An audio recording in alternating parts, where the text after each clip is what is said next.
Welcome back to the Give and Go Basketball Podcast. Again, I am Mitch Shreve, along with the two basketball geniuses, Ben Sperry, Ryan Steele. Ryan with me, Ben being the one zooming in for all of you watching this on YouTube. So our first segment, I said before we went to break, was it's going to be a draft. And this is going to be a draft. I called it the All Decades team.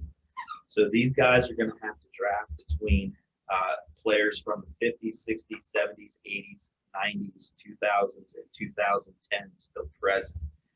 They're going to take one person per decade. So they'll have 7 total players. One of the picks have to be a non-Hall of Fame player. And we are going to do a snake draft style. So they did have to do a lot of research on just in case somebody took somebody early. So there's going to be no repeats here. And then what we'll do is we'll let it sit for a week. I'll post the rosters, and then we'd hope to get your fans' input on who drafted the better team. And we'll do a little grading probably in our next episode after everything calms down. We'll see what happens. But all right, via coin toss, Ben, I have you down as the first pick. Hey. Sorry, Steele. Now they can go in any order. It's not going 50s, 60s, 70s on up. It can be any order. And the Hall of Fame player, I should have said this earlier, the Hall of Fame player cannot be a current player in the league. They have to be retired. So Ben, go ahead and take pick number 1. Well, as you'll find out if you listen to me talk a lot about basketball at some point, I'm a huge Michael Jordan fan, grew up being a huge Michael Jordan fan. And I did have slight pause here because you did not. Because there's other great players, not only from the modern era, but I have a soft spot for some older players too. I'm not going to say too much because I don't want my shit to get stolen. But lies. Right here, I think it's an easy choice. To me, the greatest player of all time is Michael Jordan, so that's who I'm going to take with my first pick from the 1990s. Ooh, 1990s. Yeah, 90s. Okay. We could. I'm honestly the fact checker of this whole thing. We could actually pull up his stats, but I don't think that's necessary. I think everybody knows what MJ did. Steele, to you. Okay. So I'm glad he took MJ. I'm going to take the real greatest player of all time, LeBron James. That's my.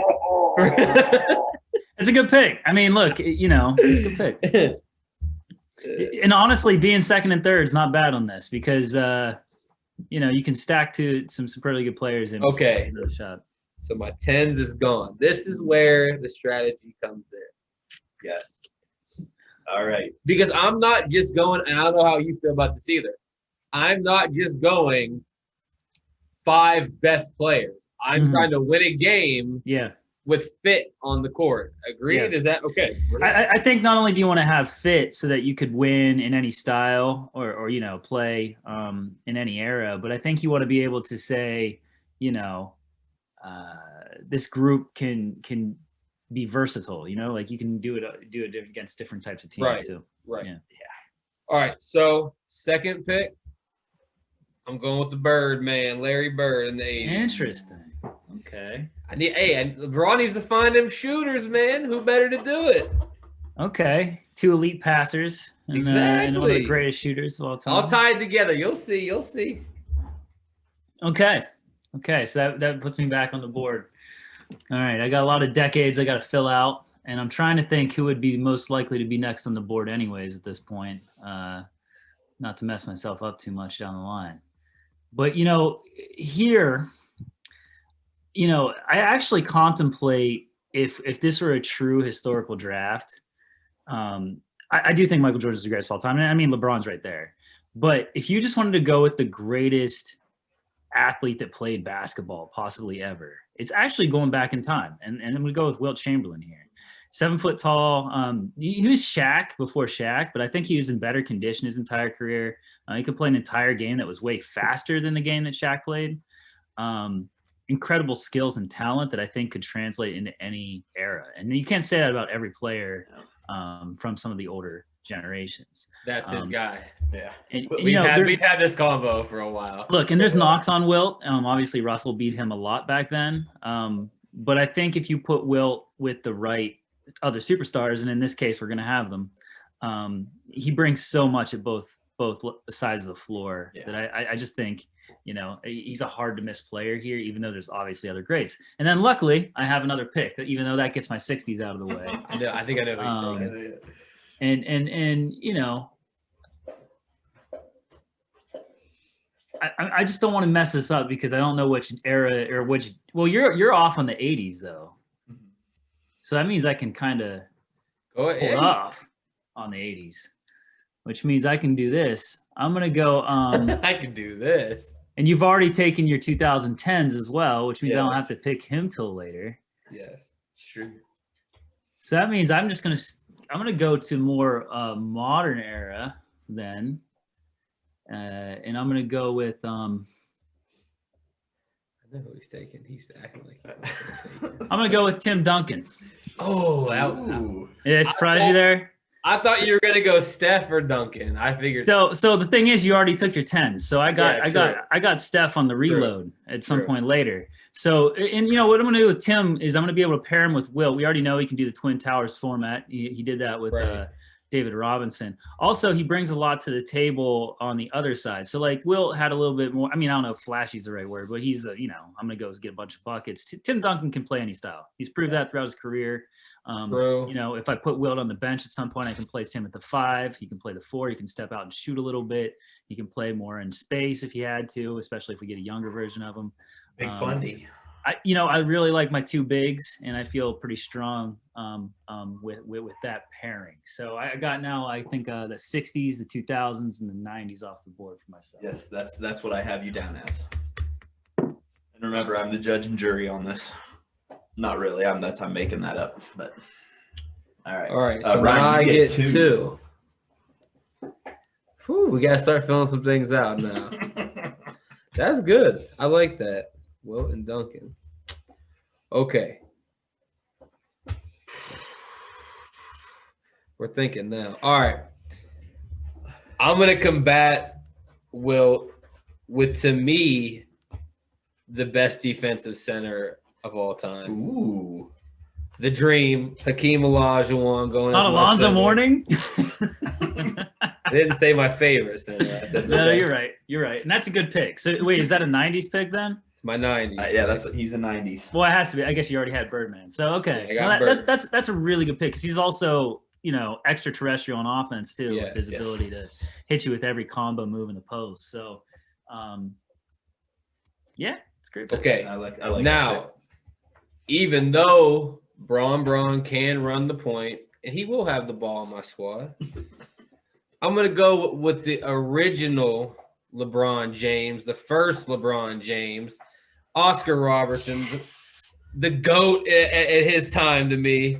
Big O. We got triple doubles everywhere on this team. Okay. I'm a Big O fan myself. So I take that back. I'm a big O fan myself. What's funny is I had when I looked at the 60s board, and I was pretty certain I was going to get Wilt, unless somehow the picks just didn't fall right. But my next was actually Jerry West. Right after that, even though Big O is awesome, because I was trying to think who would fit best in the modern game if we had to play that way. Right. And I think the Big O is a really good pick because I think at the very least he gives you Westbrook stats, if not the same exact style. Right. He's a big guard. He can rebound. He can pass. He can play. I was thinking Jerry West though, because he could handle the ball and shoot, and I don't think that goes out of style, in a relatively modern way considering when he played. Yeah. So Ben, before you make your next 2 picks, just for all of you following along at home, so far Ryan has taken from the 60s Oscar Robinson, Larry Bird from the 80s, Hakeem Olajuwon from the 90s, and LeBron James from the 2010s. Now, the way we set it up was you had to take a person from the majority of their playing career, so where they've played the most time at. Or at least to me, the peak of their or at least the peak of their career. And then Ben has taken from the 60s Wilt, 90s the great Michael Jordan, and then the 2000s, the big fundamental Tim Duncan. All right, Ben, your next 2 picks. Go.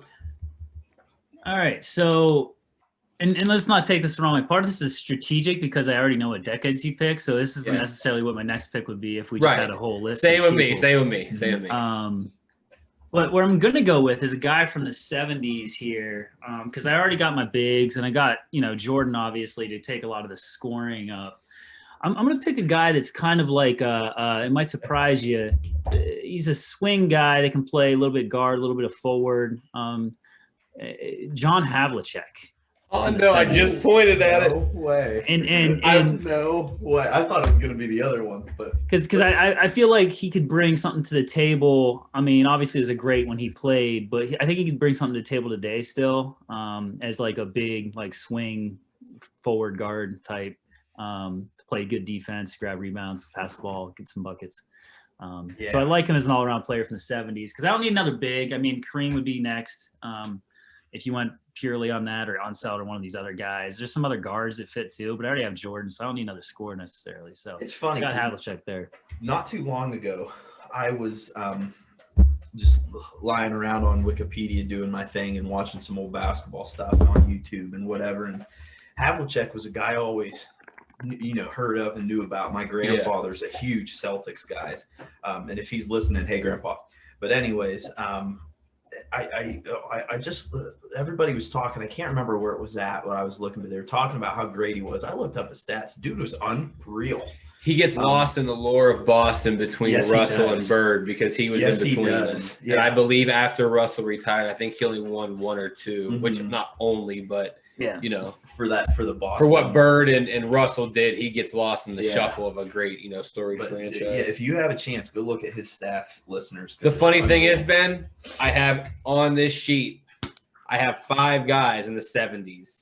And I have Hondo and Dr. J, and I pointed at both of them. I said he's taken one of these 2. And Dr. J would also be maybe even a better version, maybe here. But I was like, I already got Jordan. I don't know if I need 2 guys. Havlicek gives you shooting where Dr. J really did. Yeah. So, I was trying to get some balance there. Next, I don't think there's a chance I'm going to lose my 50s guy or my non-Hall of Fame guy. Big bet. So I'm gonna go down to the 2. I'm just gonna get my shooter now. You can bring the ball up for me too. Why not? But I'm just gonna go with Steph Curry right here for 2010s. There's other obviously great players in the modern day, but I think in terms of just his ability to really shoot it, do it off the dribble, there's never been a better shooter. He's spectacular. I've loved watching him play since he was at Davidson. I try to think that I play like him. Sometimes I'm playing pickup, but that's not ever actually true. And I think he just fits well with this group because, we can run him off ball too. If I have Jordan or Havlicek, or even just play out of the post with Timmy or Wilt. And you just get a ton of threes for this guy off of these guys. So I think that's going to go with my 2010s. All right. Ryan, before you make your 2 picks, I just want to remind you guys, Ben, you have 2 picks left. Ryan, you have 3. And you guys have yet to pick your non-Hall of Famer. So just want to throw that out there. I feel Ryan, like there's no chance that we're stealing each other's non-Hall of Famers. Well, I also got to remember what decades we got now, but yeah. Yeah, I have 2000s, the 50s, and the 70s. Yes, it's true. Yep, 2000s, 50s, 70s. All Ben, right. you have the 80s and 50s. Since Ben's taken from the 2000s and the 70s, strategy comes in right here. Oh, yeah. We might not agree on who the best player of the 50s is, but we might. So I'm going to go 50s. Ooh. I'm going to try to combat some of that Wilt size. Maybe Hakeem has to guard Duncan, I'm going to go with old George Mikan. Bring that big old stiff body out here, big boy. Let's go.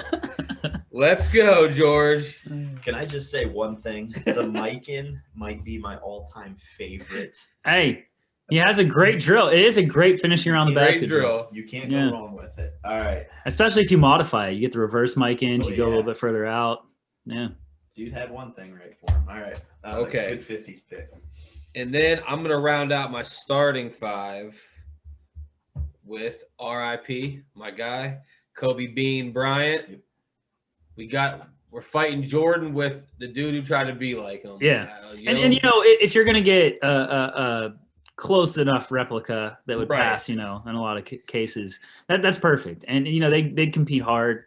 You know, maybe after we get our whole team done and we analyze this in more detail, I'd say the one downside is he's going to try to prove he's better Jordan the whole time and mess up your whole team chemistry. Right. It pained me not to take D Wade there, although I didn't know what era you'd say, 2000s or 2010s, because he was prime Wade winning a finals by himself in the 2000s, you know. And Side note, Ryan is a huge Miami Heat Dwayne Wade fade. Okay, that's why it hurt. That's why it hurt. And I'm also of the belief that the gap between Jordan and Kobe is a lot bigger than the one between Kobe and D Wade. If we really break down the efficiency and what they actually did defensively and offensively and sharing the ball, I think it's a lot closer than people think it is. But nonetheless, you still went with Kobe. I went with Kobe. All right, Ben, your final 2 picks. Wait, you got closed out, right? I got one more. I got the 70s left. And it also has to be his non-Hall of Fame. Yes. All right, so I played around with this for a while, and the problem is it's hard to even find a player from the 50s that you think can play all eras, and then it becomes doubly so if it's not a Hall of Famer, right? The Hall of Famers, you know, you can at least think of a couple that you think might be able to stick in a certain role. You know, if you go, but then you go to other decades. I mean, we're leaving a lot of 80s superstars on the board right now. Magic Johnson's still on the board, and I really should pick him here. And it's stupid that I'm not going to, but I'm not because of the way the game's set up, which is that I don't really think I can think of anybody from the 50s that didn't make the Hall of Fame. I don't even know who that would be. I think they all just made the Hall of Fame back then. Well, and at the very least, I want somebody that I think can somehow bring something to the table. So I'm actually going to bring my non-Hall of Famer out from the 80s. Ooh. And it's going to be a guy that might have gotten there had he not had a lot of issues. He's going to fill out my bigs. He's a guy named Roy Tarpley that was really, really good for a really short period of time. I don't even know, 20 and 10, more than 20 and 10. And he did it on pretty high efficiency for the Dallas Mavericks. But he didn't last very long because I think he had drug issues. So Roy Tarpley, never heard of him before. He was a beast in the you gotta look. He wore some sweet rec specs too, if I'm not mistaken. He was a sweet player. So that's what I went with because I think he could play still. Well, I'm looking him up right now. Even though it just totally meant I left a Magic Johnson on the table. I basically decided I had enough guards with Curry and Jordan and Havlicek to play a little bit of handle. Big time rec specs. So that's what I'm going to go with, and that also allows it to be more fun. Hey, let me just say this: his biggest accolade was he was the NBA Sixth Man of the Year in 1998. And what did he average? And what did he 88. average that year off the bench? Something ridiculous, like 19 and 9 or something, right? Let me keep looking here, Chris. So, well, timeout. Let me see. I can't find his stats right off the moment, but yeah, he did. He only spent a short time. A lot of bouncing around, but NBA Sixth Man of the Year, NBA All Rookie First Team 87. A lot of European stats and accolades out the yin yang over here. He missed what would have been the prime of his career because he's suspended for 3 years right in the middle for substance abuse. Yeah. I think this one was a reach. I'm calling this a reach on Roy Tarpley. Hey. I just wanted to make sure, you know, he was remembered somehow because he was a ball player. Maybe it was a reach, but I can live with that. So I'm going to finish out my 50s then with and I was kind of stretching on this one as well, but I was trying to think of a guy that I thought might be able to compete. Part of the problem is even the bigs were a lot smaller back then. Yeah. But the only guy that can say from really the mid 50s to the mid 60s that they beat prime Bill Russell before Wilt finally got over the top was a guy named Bob Pettit. and the St. Louis Hawks. Yep. And Bob Pettit, back then was a rebounding machine, but they played really fast. I think today he'd be more like a tweener forward that could shoot a little bit. So he might be able to step out and shoot a little bit, but still be able to rebound. And they played really fast back then. So I think he'd be fine in terms of running up and down. Kind of maybe a little bit of a random pick too, but I feel like, you know, it gives me another guy that can do a little bit something perhaps. So let me just say this one thing. Actually, I have two things here. One thing is when I first brought this to Ryan and Ben, and they got to their researching, the fight started at Bob Cousy for the 50s, and none of you took Bob Cousy. So that's an interesting thing in itself. But then, so I got, here we go. Roy. Let me just explain why, though. I didn't want to go with Cousy because as much as it was probably due in part to the rules then, and he was elite for his day, what he was doing in terms of the dribbling and stuff, it just doesn't look like it would translate beyond a couple generations of basketball. Like, you know, look, maybe he could still do it against pretty high, like you transplanted him, maybe he could still play at a decently high level, but I can't imagine him being a dominant point guard, even in the 80s, nonetheless today. We were on the same wave here. Right. I had two names for the 50s. Pettit and Mikan. Yeah. And if you wouldn't have went with Wilt, I probably would have went with Pettit instead of Mike. And I guess my reasoning with Pettit is, you know, he doesn't have to have the ball in his hands and he's bringing it up. I mean, maybe he plays goofy footed or whatever, but if he can step out and shoot as a 6'9" forward and still bang a little bit and run, I feel like he can actually have a chance to play with a more modern basketball team. And this isn't to take anything away from the previous generations. If you don't have Bob Cousy, you don't have a lot of the guys after him. I mean, he was able to do amazing things with basketball in terms of what they did back then, great passer and stuff like that. But I just wanted to see if I could build a team that I thought could play today as well as in an older era. Yeah. So that's why I'm going to go with Bob Pettit. Hey, makes sense to me. And here's Roy Tarpley's 1988 six-man stats, and I can see why he did it. He averaged over 11 rebounds a game, over 13 points a game, over 1 block, over 1 steal, over 1 assist. Who was that? The Mavs? That was with that was with the Mavericks. He played his entire NBA career with the Mavs. But yeah, Ben, you were correct. He played for 5 seasons, mid 80s up to the early 90s, and then was suspended for 3 seasons due to substance abuse. Came back in 94, 95, and then got suspended again and went to Greece. But I mean, some impressive stats. His last season in Dallas before that 3 years, so this is 90, 91, he was averaging over 20 points a game. And over 11 rebounds a game. So he was averaging a double. So I'll give you that. Pretty rare the time I hear a player that I've basically never heard of. And I mean, those Dallas teams. Rolando Blackman's son. Derek Harper was young. Derek Harper was pretty good on it. They also had Sam Perkins. That was their squad. They weren't. They had some teams that were half decent. I think Adrian Dantley might have ended up on them at some point when they lost.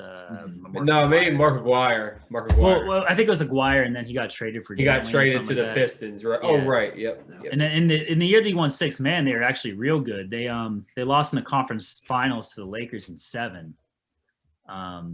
So like he was a big time contributor on a team that was actually pushed. You know, one of the greater teams of all time to the limit. So all right, and so now we're going to move into Ryan's final pick here. My non-Hall of Famer. All right, and this will close out the all decades draft here on the Give and Go Basketball Podcast. So how you got into nobody took Magic in the 80s, and there left a lot of 80s superstars. Same in the 70s, arguably. The greatest player of all time, Kareem Abdul-Jabbar, is not on either of our lists, only because of strategy. But my non-Hall of Famer is from the 70s, and the only reason I took him, this is so dumb, but I played with him on NBA 2K a few years ago, and like an old school team, and I just started playing, and he never missed a shot. So today, and I remember in the game, the commentator in the game was like, "Oh, he never was in the Hall of Fame." So I remembered that, and I checked today's stats. Lou Hudson, sweet Lou Hudson from the 70s. My man, 6-time NBA All-Star, All-NBA second team in 1970. Got his jersey retired. Career stats, 20 points a game over a 12 to 13-year career. 4.5 rebounds, 3 assists a night. Sweet Lou with the sweet stroke. We're in there. Let's go. Actually, I'm kind of curious why he didn't make the Hall of Fame. Considering Exactly. Relatively lenient to get into the NBA Hall of Fame, first of all, compared to 20 some other points a professional night in sports. the 70s? Come on now. You know, at first with your description, I thought for a second you were going to go with World Be Free, who also had the coolest name It's true. from back then, and he put up a ton of points. One of my best friend's dad's favorite player of all time. So just to wrap this up, go ahead, Ben. No, I was just going to say, it's harder than you think it is to think of non-Hall of Fame greats.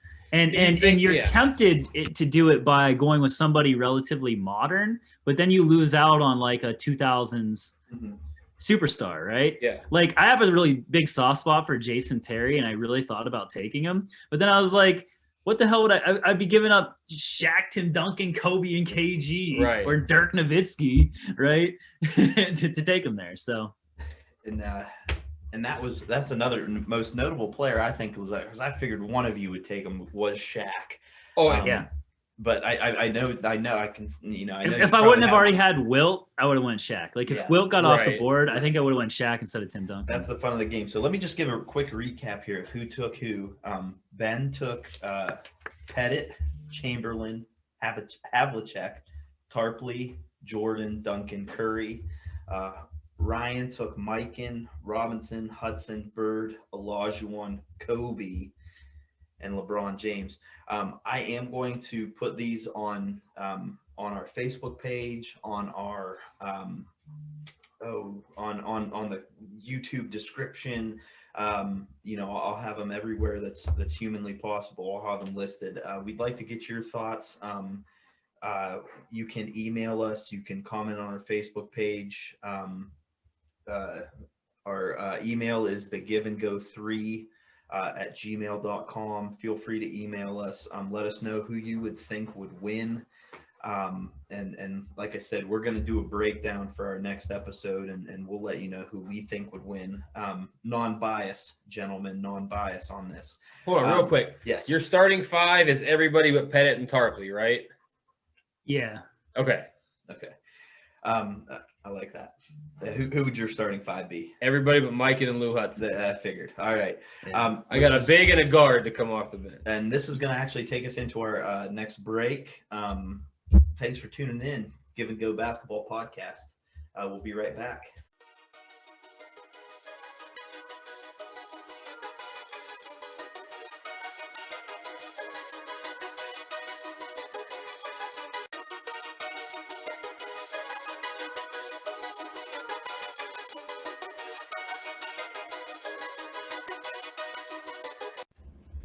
Hi, this is Mitch Shreve with the Give and Go Basketball Podcast. If you like what you're hearing, make sure you subscribe to our YouTube channel. Also, be sure to follow us on Facebook, Instagram, and Twitter for all the latest updates on all of our postings and content. You can also email us at thegiveandgo3@gmail.com to ask us any questions or give us suggestions on what you'd like to hear about all things basketball. Thanks for tuning in.